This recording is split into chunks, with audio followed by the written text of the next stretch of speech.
Aku pernah kahwin dengan Liza. Tapi bagi aku, Liza tu tak setara dengan aku. Apatah lagi dengan anak yang bakal lahir tu. Budak dalam perut itulah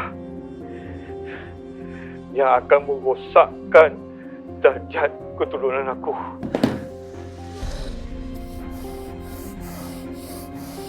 I thought he was my friend. Jangan sampai dia tahu. Kau dia buat sampai macam ni.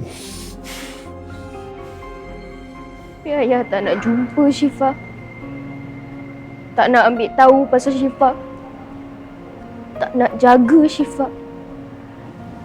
Bukan macam tu, Syifa. Syifa kena bagi peluang dekat Akhi Nizam. Sebab dia yang lebih berhak atas Syifa.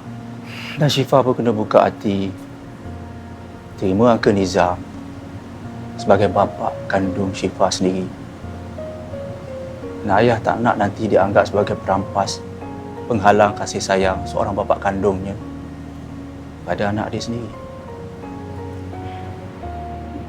Tapi kenapa ayah ambil duit daripada dia? Ayah kejam tu. Epilog cinta kita.